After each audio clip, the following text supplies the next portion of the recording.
to the Dyslexia Mom Life Podcast.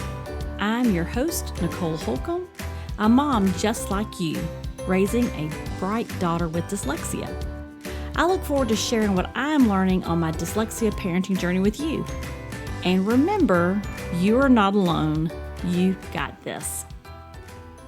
You're listening to episode 93, How to Help Your Child Self-Advocate. I was recently reminded that teaching our daughter how to self-advocate was going to be an ongoing lesson. It really is a skill that we have to continue to practice at home and school until it's more automatic. Think of it like a muscle, things that we automatically do, like driving our car, walking.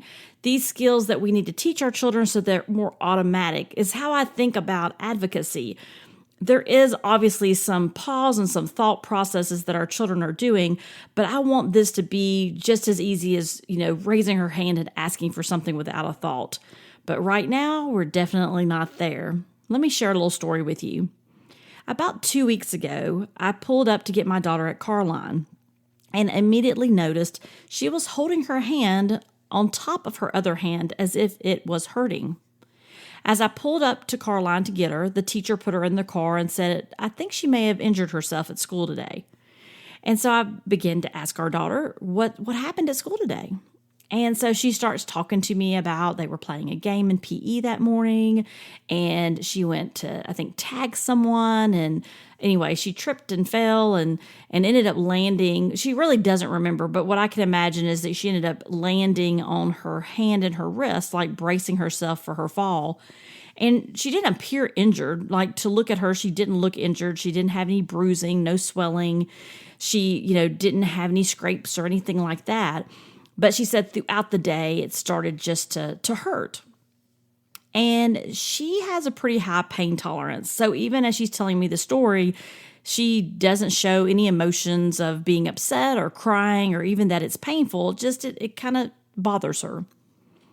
So I realized that as we were having this conversation that, I asked her questions about, did you share with a teacher? Did you ask to go to the office? I'm asking these questions. And it became really clear that I don't think she really wanted to draw attention to herself. And so she didn't speak up. She didn't ask to go to the office. Now, keep in mind, PE was at 10 in the morning and Carline's at 3:15. So it had been several hours. And I would imagine the pain intensified throughout the day. So 5 x-rays later and many hours later, we find out that she has what they call a buckle fracture in her left wrist. I don't know about you, but I don't have any familiarity with a buckle fracture. So it is a type of broken bone, but it's on where it's one side of a bone. It kind of bends and it raises literally like a little buckle. And it does this without breaking the other side of the bone. This evidently type of fracture is very common with children around her age. She's 10 and children under the age of 10 because their bones are softer. They're more flexible than adults. So for us, we would have definitely broke a bone in our wrist if we had fallen like that. But hers created what was called a buckle fracture, and it just bends and buckles rather than breaks. So we learned all about buckle fractures, and so that was an interesting science lesson over several days of going to an orthopedic specialist, going to children's health care.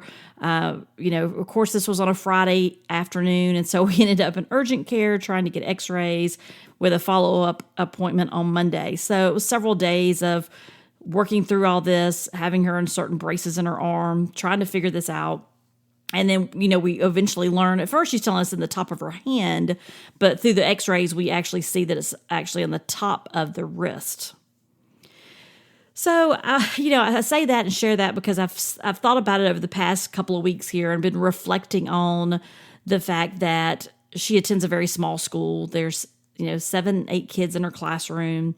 It's a school that's for dyslexics. And so it's a school where the environment is safe. She's been there 4 years. She knows the staff. And so I'm thinking through all these things. And, I think about, what may be easier or obvious for us as parents. You need water, then you ask for water. You're hurt, you tell someone.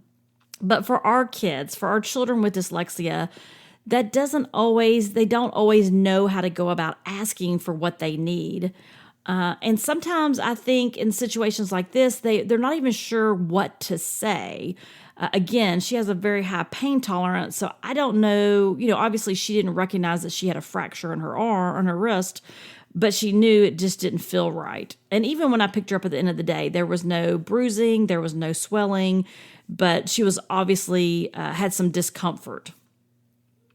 So I wanted to share with you a few things that I found as I was doing some research, and then share with you what we decided to do at our house, and in hopes that it will help you as you think about self-advocacy. Because although we can advocate for our children, and we will continue to do that their whole lives probably, it is so essential that we start teaching our children as young as possible how to be self-advocates, how to speak up for themselves, how to ask for help. And in this situation, it really brought it to light for us, because I don't want her to be in a situation where she is in pain, injured, harmed, and she's not able to get the help she needs. So to me, that goes even back to just our basic life functions and being able to survive and being able to ask for help when we need it. And so those skills are essential to our children. And it's one thing to raise your hand and say, "Teacher, you're going too fast." It's another thing to raise their hand and say, "I need some water. I need to go to the restroom." It's another thing to say, "I'm injured. I'm hurt. I don't feel well. I need to go to the office." And all of those are examples of things that our dyslexic kids are not always comfortable doing, but every one of those are essential needs. I'm lost in class. I need help. I'm out of water. May I go get some water? At her school, they have a fountain where they can fill up their water bottle. So they just ask to go and they're allowed to go. There's no, you can't go at her school. It's not a problem. They have times where they let them go and do those things. It's just, I think calling attention to yourself in the classroom to say, "I have a need." Sometimes it's just not comfortable for our children. And I think I took that for granted until this incident, because I thought we're at a school where we are comfortable and, it was not going to be a concern. But obviously that was not the case. So I want to share with you, if you're in that situation where or you feel like you need to be working on those advocacy skills, and like I said, really for all of our children, it's a skill they need. So I'm going to give you a couple examples of situations and some things that would help at home and at school. And I'm going to start off with grade schoolers, so your children that are in the early elementary grades, and then I'm going to also give you a couple of examples of middle school. Our daughter's in 5th grade, so really she's kind of in between both. So I like examples from both areas. So, if you've got kids that are young, then we're going to talk about that. But you can also come back to this episode or save this episode, bookmark it somehow to come back to it as well. So let me give you a couple scenarios and let's talk through them. So what happens when your child needs help with a problem? Let me give you an example. Let's say someone in the classroom says to your child, "Why do you always leave the room during reading?" So maybe your child's in a school where they get pulled out for reading, or they get pulled out during certain subjects. So your child may ask the teacher, "My friends are asking why I always leave class, and I don't know what to say. Can you help me come up with an answer?" So see, this is an example of self-advocacy. They're identifying a concern, a problem. They're not sure how to address it. And they could do this at home too. They could even ask you and say, "I'm being asked why I leave class." There may be times, though, that your child doesn't even communicate this with you, right? That's a whole nother episode. But, when your child's able to say, "I have a concern," and you're able to get to the bottom of that concern, and I can see in this case that happening, very common. "Hey, I've got a concern. Students are asking me why I'm going to where I'm going. How should I respond to that?" So you could, if this comes up, it could be an example at home that you could have a conversation. Well, how would you talk to your teacher about this? This is not a situation where your child would need to raise their hand and say, "Teacher, I don't know what to say," obviously. But if it could be a conversation they had off to the side where they're transitioning from class to class, or they're at recess or at lunch, an opportunity where they could go up to their desk and say, "Hey, I really need some help with this." And they could have that conversation with their teacher. Well, what happens when your child needs help with directions or instructions in the classroom? Let's say the teacher doesn't read all the directions out loud, and your child's having a hard time making sense out of the written directions. Or maybe they did read it out loud, but your child wasn't able to retain it all, and now they're looking at the written directions and they're like, they just didn't get it, right? And I would imagine with our little dyslexics, this happens quite a bit. So what they could ask the teacher is, can I talk through these directions with you? So can I talk through how, they're talking through how they process them. So for some teachers, especially those that are not trained and understand dyslexics, they may think, oh, your child wasn't paying attention. So I like the way that this question is worded. And I got this example from understood.org. They've got a lot of great examples. This one I liked, though, because it's the child being, again, more of that proactive self-advocate. I need to talk through these directions with you. Can I talk through these directions with you? And that gives your child an opportunity to make sure and check, are they understanding the directions? And instead of just saying, teacher, repeat those, the child, with this question, it helps the child process. And so maybe you need to rework that language where it's appropriate language your child would use. Maybe it's teacher, Miss Smith, can I share with what I'm understanding, or is this how I'm supposed to do this? Maybe even asking a follow-up question. Am I supposed to rewrite these sentences, or am I supposed to write my spelling word 5 times? Like maybe restating that to the teacher, and then she can say yes or no. So there's many ways you can attack that, but just having that conversation.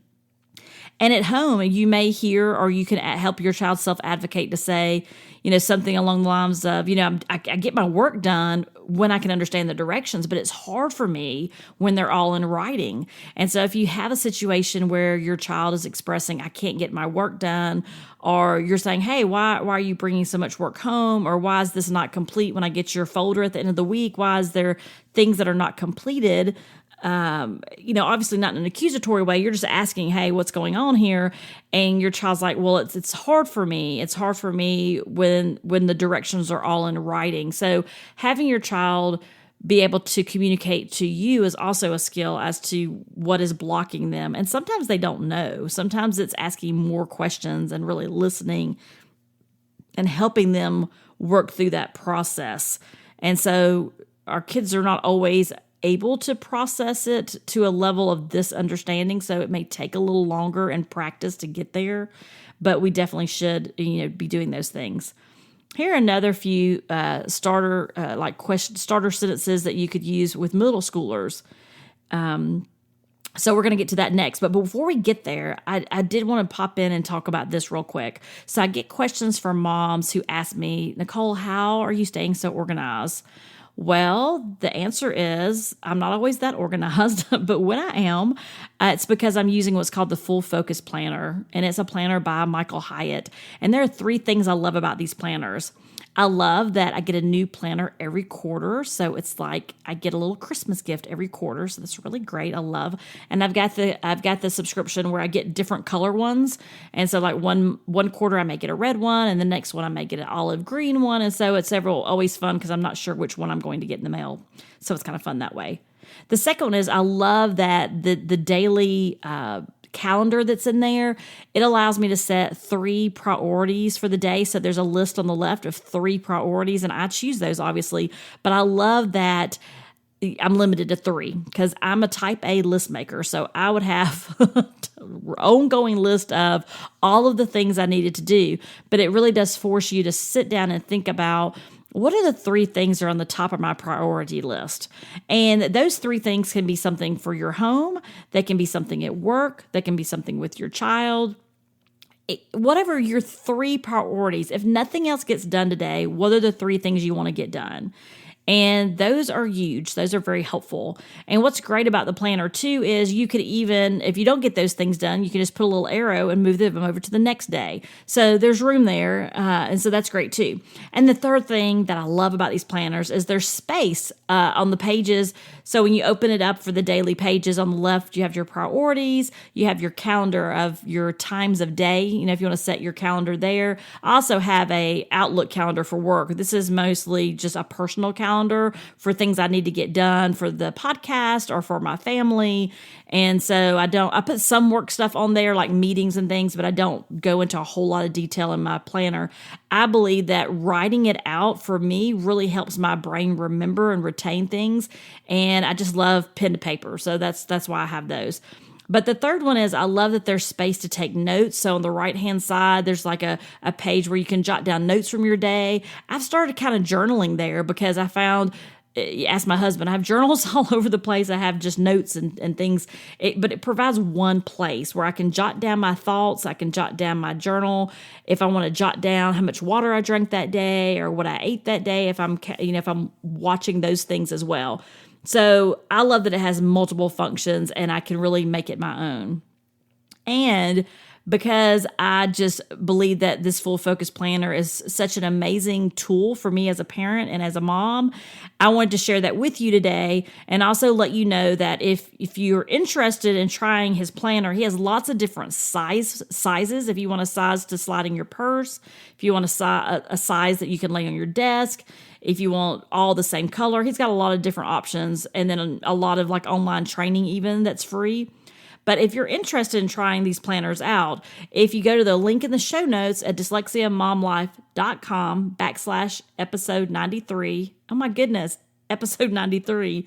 And I'll also put a link in the podcast description if you just want to pop down to the bottom of this description of this episode and click the link there. They're actually offering for my audience $10 off if you order before December 20th. And I don't know about you, but I'm already in that mindset of thinking about 2022, which seems crazy to think about. So if you wanted to take advantage of that special deal, I'll have a link in the show notes and the podcast description for my audience to get $10 off their first order if you order before December 20th. And when you go to the website, a lot of times too, they'll even have a 10% or 20% off if you subscribe to their email list. So you actually have multiple offers there as well. So thank you for your support there. Also, let's talk about middle school. So middle school age, and my daughter's in 5th grade, so a lot of these things I think relate to her as well. What happens when your child is slow to complete her work or his work? This happens for us a lot because we have a dysgraphic learner in our household. So writing assignments out takes time. So let's imagine a situation where the teacher tells the class, you need to complete your classwork before you have free time on your computer. So at school, your child could ask the teacher, it may take me a little longer to read this. Or in our case, it may take me a little longer to write out these answers. Can I work on it at home tonight and still have some time on the computer today? Now at home, your child may say, the teacher wouldn't let me have free time today because I couldn't get all my classwork done. Can you talk to her about that? Or in our situation, our daughter was like, I didn't get a chance to have any free time on the computer during, I think it was either advisory. I think it was during their advisory period because she was still completing classwork. It just takes her a long time for the written expression piece. So with that being said, then, we're having conversations about, the fact that it's taking her longer than her friends. And so her friends are having free time and she's not. I don't know if the teachers realize that or they just think she's going to work through and get her work done. Or if they realize she is in need of some downtime for herself just to have, some time for her brain to relax for a few minutes.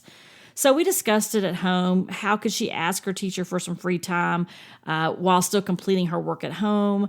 It also lets me know that when we have our parent-teacher conferences, I think it's about a week away, I also plan to share our daughter's concern then with the school and say, is there something we could do? Can we talk through this?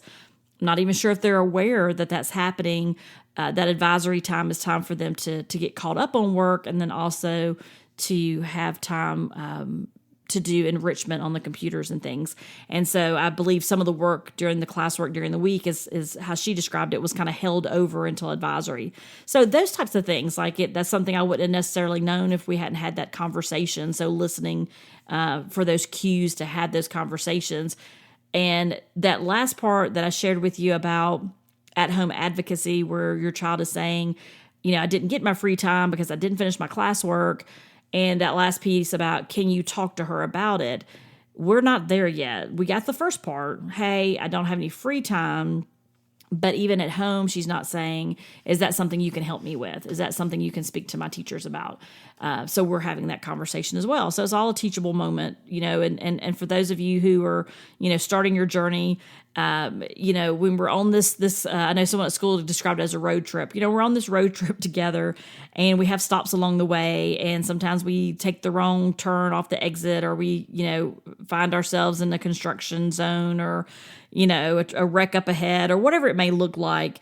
Don't think just because I'm where I am and I'm bringing information and experience and things I'm learning to you, we're still right here with you. We're still learning along the way. We're still day by day also having challenges. So it's not a situation where you get up one day and everything is just perfect. That's not what parenting is about. So, but we are here to share and to collaborate and to work together. So I hope that you feel that in the podcast. Let's talk about another example. When your child needs to ask for audiobooks. So perhaps the teacher says, hey, by now, everyone should have finished reading their book. We're going to start working on our projects next week. Hey, if you haven't, for those of you who have not finished your book, be sure to do that over the weekend. So a way your child can self-advocate. These are some, we're talking just about examples that you can share with your child. Your child could say something at school like, to the teacher, this book is really tough and it's taking me longer than I expected to read it. Is there an audiobook version that I can use? This is especially an appropriate conversation to have in all situations, but especially for teachers who may not be as aware of how to best help a child with dyslexia. So if your child needs to remind them, hey, remember I'm dyslexic, and so reading books sometimes is tough for me. It's taking me longer than I expected. Is there a way I can get an audiobook version of this? Now at home, your child could say something like, can we read this book together? It's hard for me, but I don't want to be the only one who hasn't finished it. So when your child asks you, hey, I'm just not going to get this book finished, you can help prompt them to say, well, what are some ways we could advocate at home? Like teach them some of these skills to advocate with you, to say, I can't get this done. Can we do this together? This is hard for me. I don't want to be the only one not doing this. So again, not an overnight thing. It's something you're going to have to work at. We're working on it. And so you're going to have to work through those pieces of having those conversations at home and then helping them extend those conversations into the classroom. Another example. When your child is having trouble copying the notes in class, oh my goodness, I don't know about you, but so many dyslexics have trouble with this, especially our kids with executive function deficits, especially for our kids that have dysgraphia, or just ADHD, right? Like they just, something happens and they think of something else and they go a different direction in their mind. And so it is very common that your child may have trouble copying the notes in class. So, your child perhaps didn't finish, obviously, copying all the notes on the board. Again, very common for dyslexics. So at school, your child could say, I couldn't read fast enough to get the notes down. Maybe your teacher is changing those slides, or they're doing a PowerPoint, or they're putting things on the board and they're moving it around. So your child could say, hey, may I have a copy of that to take home with me today? If you're in a situation where you have a 504 plan or an IEP, this might be something great to incorporate with your child's accommodations as far as getting ahead of this to ask for notes if that's necessary. Or it could be one of those self-advocacy skills that you work on, that the teacher in the school knows that you're working on these together. At home, your child may say, I'm having trouble copying the notes from the board before class ends. Can we ask my teacher for a copy of the notes, or maybe a copy from my classmate, a friend in class? So, having those conversations at home. So how can you use some of these examples? Well, you can role play some of these, just talking it out with your child, having them, let's role play that. I'm Miss Smith, and then have them ask you the questions, you respond. Another great way that you can use some of these sentence prompts is when situations arise, like I didn't get my homework done, I didn't get the free time like came up for us recently, or a situation where slow to complete work, need help, need audiobooks. So For example, let's say your child came home and said, the book I've been reading, there's no way I'm going to finish it this weekend. We have soccer. We're going over to someone's house to have maybe they're going to a birthday party. Maybe they're, going to see a relative, whatever. Maybe it's just that you have things planned as a family over the weekend and your child's like, there's just no way I'm going to be able to get this last 100 pages read. This actually happened to us last summer. We have a book we have to read every summer and then do a book report. They look different each year. The book reports we've done, I think this year we did a cereal box book report, but we've done different types.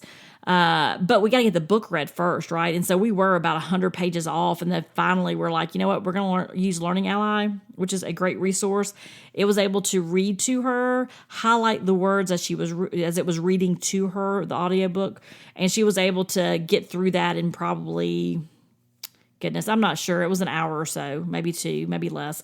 It'll tell you. So if you have X amount of pages left to read, it will tell you approximately how long it will take you to complete that book.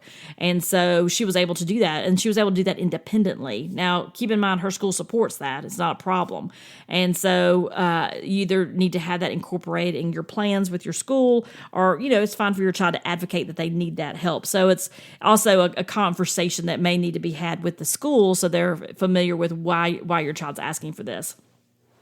But I say that to say, when your child says, it looks like I'm not going to have time to finish my book, my book for the weekend, then you ask the question, well, what can you do about that? And then, well, hey, what about asking your teacher, is there an audiobook, or is there one on, maybe your school uses Learning Ally or something like that? Is there another option there? And so then they're like, oh, I hadn't thought of that. And so they can go back and ask. Now, another piece that I think is so essential too, and I talk a good bit about just building relationships with your child. So I think it's important for us to spend more time listening than trying just to solve the problems. And that's hard for parents. That's hard for us. Like, you want to be able to, help your child. You want them to be able to not stress about things. You want them to know that you're there to support them. But sometimes they really just need us to listen. And so if you spend more time listening to what they need and then checking back. So what I think I hear you saying is, it was a tough day, right?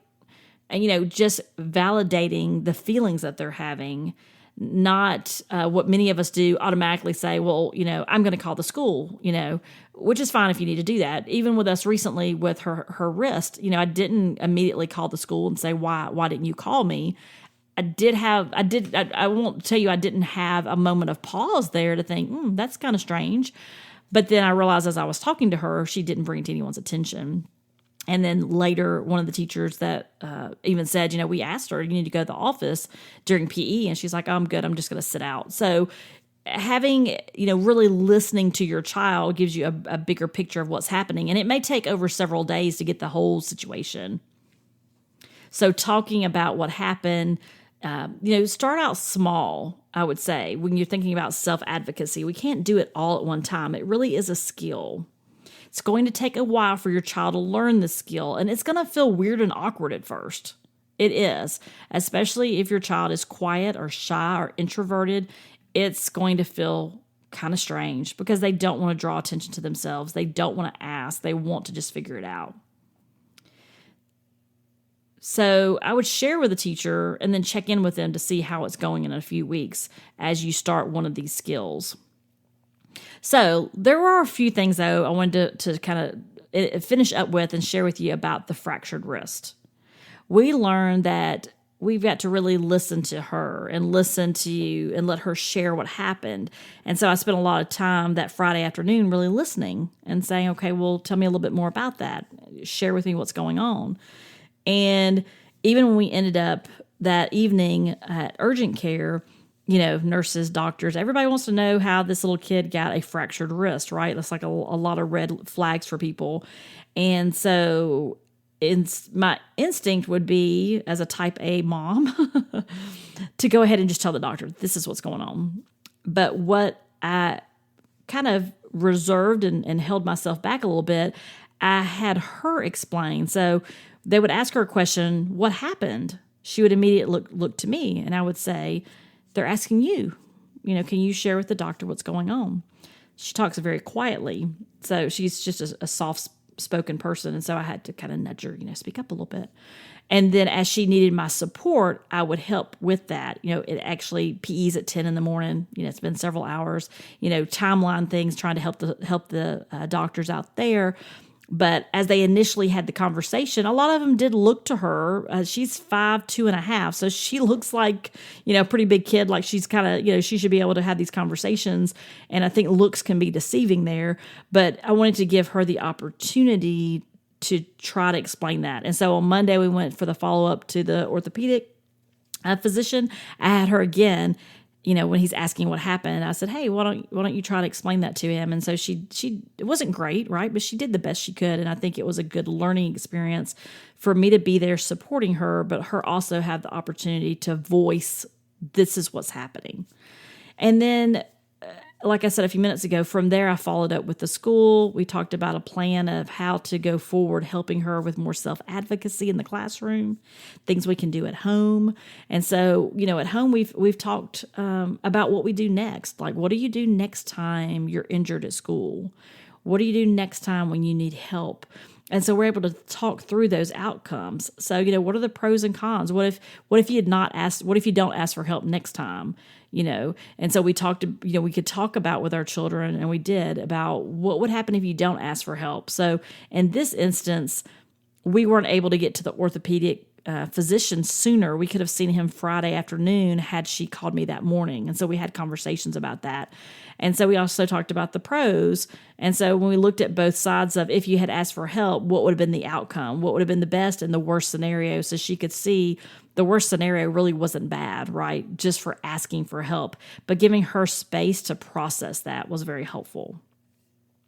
So what I would say that you should do this week is pick one self-advocacy skill that you're seeing at home that you can help your child with. Just one.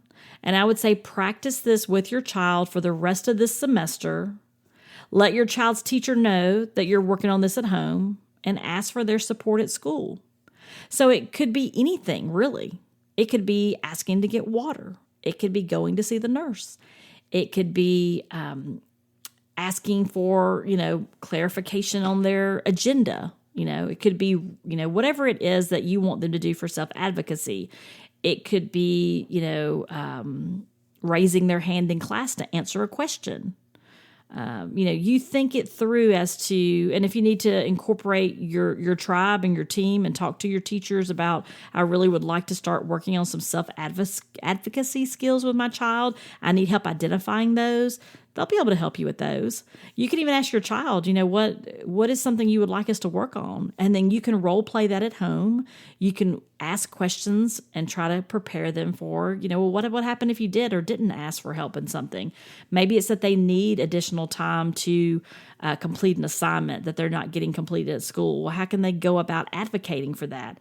How do they go about advocating when they need more time or they need additional instruction?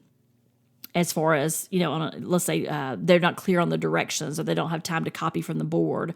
If you think about, you probably recently, this is a time period that people start having parent-teacher conferences. So what has come up at parent-teacher conference that you need to be working on at home that could be an advocacy skill that your child can learn? I would pick just one and then let your teacher know you're working on it so she or he can support you at school. Talk to your child about it. Say, we're going to work on this, and then work on it through January. And in January, check with your teacher and say, hey, can you tell a difference? Do you see that are we making progress here? And you're going to have to remind your child when to use it and how to use it. So you're going to have to give them examples. And if you want to have more conversation about today's podcast episode, I would love for you to join our Facebook group. We have a private Facebook group. It's Dyslexia Mom Life Podcast Community. I'll have a link in the show notes, but you can go there and ask to get in the group. It's no charge. And then if you want to talk about this, I would love to see some dialogue in there. We have amazing parents and moms in there and advocates and just a very supportive community. If you're in my community already, thank you. You are an amazing support system. But I would love to, if you want to get in there and ask a question about, I'm trying to figure out what my self-advocacy skill can be that I help my child with. Rather theirs, not yours, right? But helping identify that self-advocacy skill. Great opportunity to get in there and kind of brainstorm with some other like-minded moms. And if you enjoyed today's podcast episode, if you could take just a minute right now to rate and review the podcast on Apple Podcast, I would appreciate it so much.